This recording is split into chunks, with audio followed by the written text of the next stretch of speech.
بسم اللہ الرحمن الرحیم۔ برہنہ غسل کرنے کا حکم، یعنی پورے ننگے ہو کر غسل کرنے کا حکم۔ تنہائی میں جہاں دوسروں کی نظر پڑنے کا خطرہ نہ ہو، ننگے ہو کر غسل کرنا درست ہے، صحیح ہے۔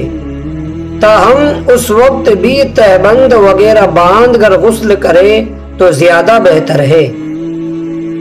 غسل خانہ میں پیشاب کرنے کا حکم۔ غسل خانہ اگر کچا ہے اور اس میں پانی جمع ہو جاتا ہے تو وہاں پیشاب کرنا مکروہ تحریمی ہے۔ احادیث مبارکہ میں اسے نسیان اور وساوس کا سبب بتایا گیا ہے۔ غسل خانہ اور بیت الخلاء میں بات چیت کرنے کا حکم۔ غسل خانہ اور بیت الخلاء میں بغیر ضرورت بات چیت نہیں کرنی چاہیے، لیکن اگر ضرورت پڑ جائے تو بات چیت کی اجازت ہے۔ مثلا کسی ضروری بات کا جواب دینا ہو تو یہ منع نہیں ہے۔ ناف کا سوراخ دھونا۔ ناف کے سوراخ کے اندر پانی پہنچانا غسل کی تکمیل کے لیے ضروری ہے۔ غسل کے بعد وضو کی ضرورت نہیں۔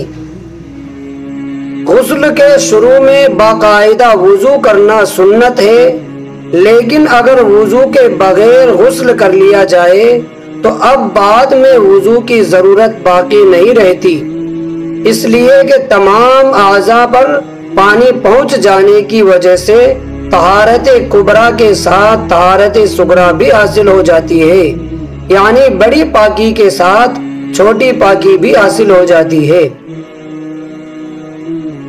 جمعہ و عیدین کے لیے غسل کرنے کا حکم۔ نماز جمعہ و عیدین کے لیے غسل کرنا مسنون ہے، سنت ہے، اور یہ سنت صحیح قول کے مطابق نماز سے پہلے غسل کرنے ہی سے حاصل ہوگی۔ جنابت جمعہ اور عیدین کے لیے ایک ہی غسل کرنا۔ اگر عید اور جمعہ ایک دن پڑ جائے اور اس روز غسل جنابت کی بھی ضرورت ہو تو ایک ہی غسل سے جمعہ اور عید کی سنت بھی ادا ہو جائے گی، لیکن ثواب کے حصول کے لیے سب کی نیت کرنا ضروری ہوگا۔ احرام باندھنے اور وقوف عرفہ کے لیے غسل کرنا۔ حج و عمرہ کا احرام باندھتے وقت اور میدان عرفات میں زوال کے بعد حاجی کے لیے غسل کرنا مسنون ہے، سنت ہے۔